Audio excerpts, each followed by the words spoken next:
네, 오늘은 취준생 신입 주니어 정신교육 영상을 한번 찍어보도록 하겠습니다. 네, 이런 영상을 찍는 이유는 요즘 취준생분들은 취업시장이 어렵기도 하고 신입과 주니어들은 AI 때문에 불안한 그런 게 많죠. 사실 저도 미래를 예측하거나 할 수는 없지만 저는 어떤 생각을 하면서 프로그래머로 일을 하고 있는지 이거를 알려드리기 위해서 이번 영상을 한번 찍어봤습니다. 썸네일에 또 어그로 끌었다 이렇게 생각하실 수도 있는데 제가 그래서 프로그래머는 코딩을 하는 사람이 아니다 라고 적지 않고 코딩만 하는 사람이 아니다 라고 적어놨어요. 여기에 이제 아주 큰 의미가 있는데 저는 보통 수강생분들한테 프로그래머는 코딩을 하는 사람이 아니라고 말을 합니다. 저는 항상 프로그래머는 문제를 해결하는 사람이라고 생각하라고 그렇게 말을 해요. 코딩을 하는 사람이랑 문제를 해결하는 사람은 엄청나게 큰 차이가 있거든요. 이 둘 중에 스스로를 어떻게 생각하느냐에 따라서 자기의 역량이 결정이 됩니다. 애초에 컴퓨터, 프로그램 이런 게 이 세상의 문제를 해결하기 위해서 등장한 거잖아요. 요즘 나오는 AI도 이제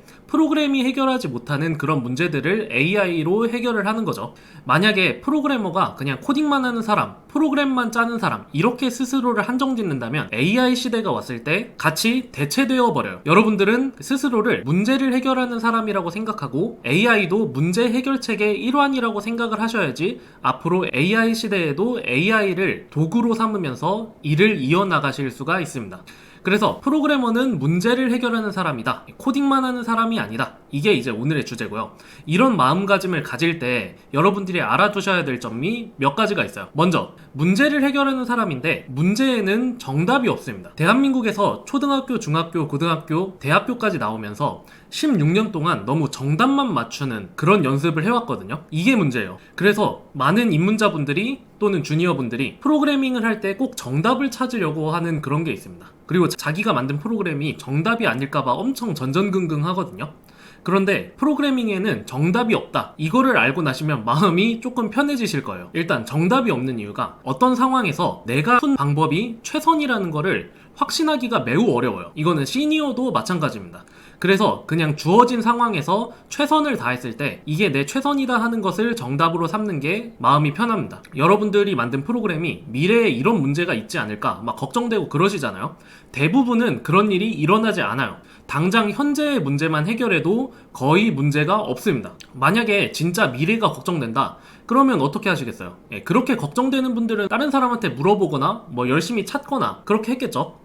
그래서 다른 사람한테 물어보고 챗GPT한테 물어보고 다양한 방법들을 찾아보고 해서 그 중에서 하나를 골라서 결정을 했겠죠. 그러면 여러분들은 주어진 상황에서 최선을 다한 거거든요. 그러면 그게 그냥 정답이라고 생각하시면 돼요. 그렇게 하고 나서도 정답이라는 확신이 없기는 하죠. 여러분들이 진짜 원하는 것은 정답을 찾는 걸 원하는 게 아니에요. 여러분들은 그냥 내가 정답을 골랐다는 마음의 안정을 찾을 뿐이거든요. 그래서 프로그래밍은 정답이 없기 때문에 여러분들은 굳이 정답을 찾아 목매일 필요가 없습니다. 그냥 주어진 상황에서 최선을 다하시면 돼요. 그리고 만일 또 착각하시는 거 하나가 내가 프로그래머니까 꼭 프로그램으로 문제를 해결하려고 하는 분들이 계세요. 그래서 이런 마음가짐을 가지면 사고가 좁아지고 매우 수동적이어지거든요.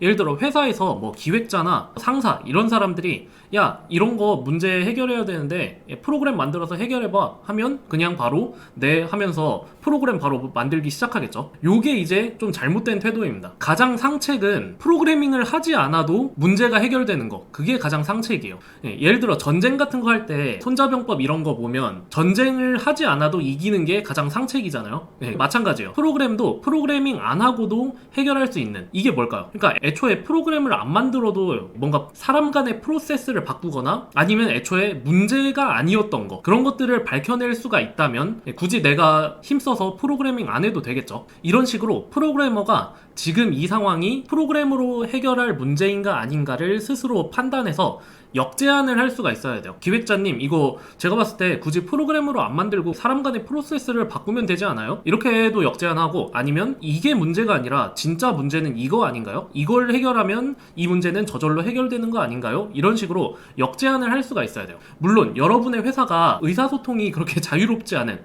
좀 경직된 구조라서 이렇게 역제안하기 쉽지 않을 수도 있겠죠. 그러면 어쩔 수 없어요. 그런 데는 그냥 하라는 대로 하고 다른 데로 이직해서는 이제 여러분들이 역제안할 수 있는 그런 사람이 되어야겠죠. 그러려면 뭐가 중요하죠? 그러려면 의사소통 능력이 매우 중요합니다. 의사소통. 사실 프로그래밍 실력만큼이나 중요한 게 의사소통이에요. 의사소통. 대중매체에서 프로그래머를 묘사할 때 막 방구석에 혼자 틀어박혀서 컴퓨터만 엄청 빠른 타자로 두들기고 있는 사람, 이런 선입견이 심어진 이미지를 많이 보여주는데, 사실 그런 사람은 실제로 거의 없습니다. 물론 다른 직군보다 많기는 해요. 그래도 많지는 않아요. 왜냐면 그런 사람들은 애초에 진짜 골방에 틀어박혀서 혼자 프로그램 만들고 있지 회사에는 잘 없습니다. 회사에서는 솔직히 같이 매일 회의하고 매일 대화하고 그러면서 문제를 해결해야 돼요.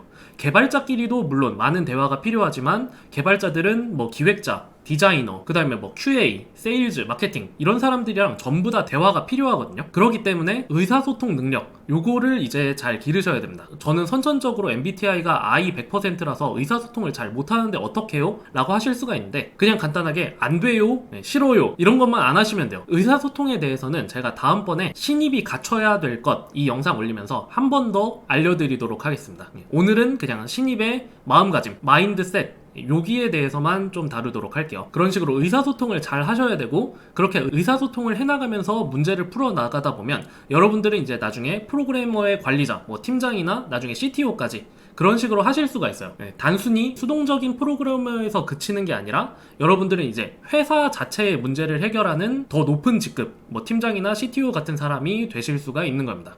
그래서 꼭 프로그래밍으로 문제를 해결하지 않아도 되고, 문제를 해결하기 위해서 프로그램이 아니라 의사소통을 더 적극적으로 활용하는 그런 사람이 되는 게 좋습니다. 그렇다고 의사소통한다고 회의 같은 거 너무 오래 하지 말고요. 회의는 줄이면서 효율적으로 소통할 수 있게 그렇게 좀 만들어 놓는 게 좋아요. 예를 들어 뭐 문서화 같은 거를 많이 한다든가, 실제로 저도 웬만하면 개발자한테 말 안 걸도록 문서 또는 어드민 이런 거를 좀 열심히 만들긴 하거든요. 그런데도 어드민이나 이런 거 사용 방법 분명히 알려줬는데도 꼭 사용법 안 읽고 저한테 막 물어보는 그런 경우도 나오기는 해요.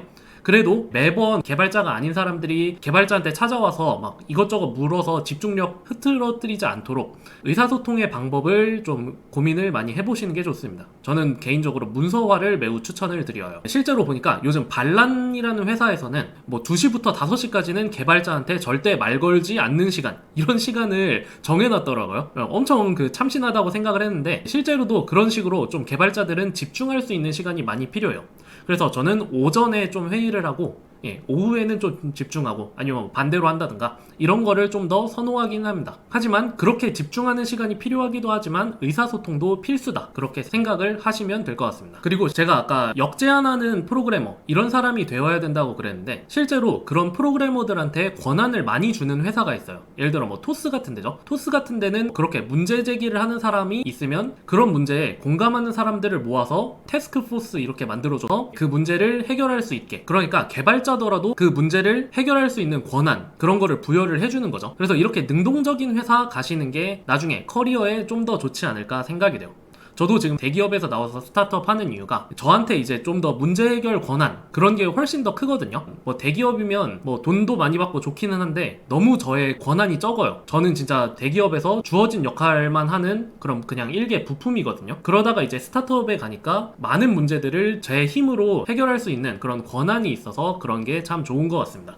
그 다음에 이제 3번, 언어는 이제 선택의 영역이다, 이건데요. 지금 신입분들이나 취준생분들은 언어 하나로도 쩔쩔매고 있겠죠. 뭐 자바 너무 어렵다, 자바스크립트 너무 어렵다, 파이썬 너무 어렵다 이러고 계실 텐데, 나중에 진짜 시니어 정도 되면 언어 한 4-5개는 그냥 합니다. 물론 하나를 제일 잘하고 나머지 4개는 그냥 간단히 작성만 할 수 있는 수준이기는 해요. 그래도 다양한 언어를 할 수 있는 게 중요해요. 왜냐면 제가 아까 프로그래머는 문제를 해결하는 사람이라 그랬죠. 만약에 여러분들이 이 문제는 꼭 프로그램으로 풀어야겠다 이렇게 딱 판단이 섰을 때, 그 다음에 골라야 될 거는 언어예요. 만약에 언어를 하나밖에 못한다 하면 선택지가 없는 거예요. 여러분들은 그냥 그 언어가 성능이 좋든 안 좋든 이 문제를 해결할 때 효율적이든 효율적이지 않든 그 언어밖에 하실 수가 없는 겁니다. 그래서 여러분들은 나중에 다양한 선택지들을 마련을 해두셔야 돼요. 보통 많이 하는 게 메모리를 직접 관리하는 언어 하나, C나 러스트 같은 거 있죠. 요즘 러스트가 핫한데 그리고 가비지 컬렉션이 자동으로 되는 언어, 뭐 자바, 파이썬, 자바스크립트 이런 애들 있고, 또 하나는 뭐 컴파일러 언어, 자바 같은 거, 아니면 인터프리터 언어, 파이썬 이런 식으로 좀 선택지를 넓게 가져가셔서 이제 문제를 해결할 때 그 문제에 적합한 언어를 고를 수 있게 그렇게 하시는 게 좋아요. 그래서 여러분들은 언어에 대해서도 좀 열린 마음으로 새로운 언어를 받아들일 때도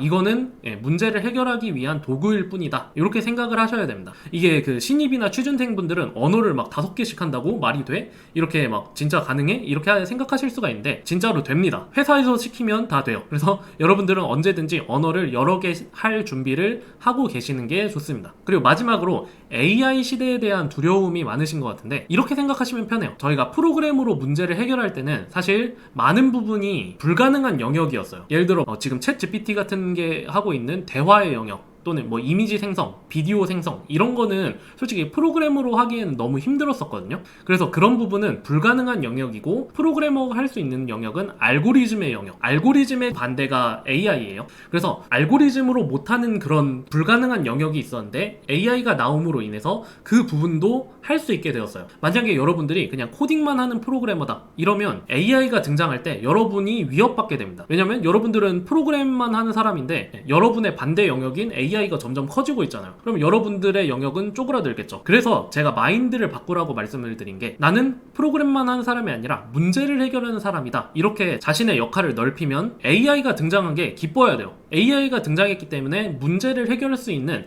유용한 도구가 하나 더 추가가 된 겁니다. 그래서 이렇게 마인드를 바꾸면 여러분들은 AI에게 대체당하는 사람에서 AI를 활용하는 사람으로 롤이 바뀌게 돼요. 그래서 제가 이렇게 마인드를 바꾸라고 말씀을 드리는 겁니다. 그리고 아까 언어에서도 마찬가지인데, 저는 좀 이게 웃기다고 생각하는 게, 막 스스로를 자바스크립트 프로그래머입니다, 뭐 자바 프로그래머입니다 이런 식으로 말을 하는 사람이 있거든요. 이거는 자기의 할 수 있는 역할을 너무 줄이는 것 같다는 그런 생각이 들어요. 그냥 프로그래머면 프로그래머지 굳이 내가 자바스크립트밖에 못한다는 거를 드러내는 것 같은 그런 느낌이거든요. 그래서 여러분들은 AI든 프로그램이든 뭐 자바든 자바스크립트든 파이썬이든 뭐든 상관없이 나는 문제를 풀기 위해서 어떤 거든 다 도입할 수 있다, 이런 식으로 마음가짐을 갖는 게 중요한 것 같아요. 그리고 뭐 AI를 도구처럼 쓰는 게 마음대로 되냐 이렇게 생각하실 수도 있는데, 여러분들은 프로그램도 여러분이 직접 짜는 시대가 아니잖아요. 그냥 라이브러리 설치해서 그냥 조립하는 그런 세상이죠. 그런 것처럼 AI도 다 라이브러리처럼 나오고 있습니다. API화 되고 있어요. 그렇기 때문에 여러분들은 그냥 AI도 저기 나와 있는 허깅 페이스나 레플리케이트나 이런 곳에서 API처럼 쓰시면 됩니다. 그래서 그냥 문제 해결을 위한 엄청 훌륭한 도구 하나가 더 생긴 거예요.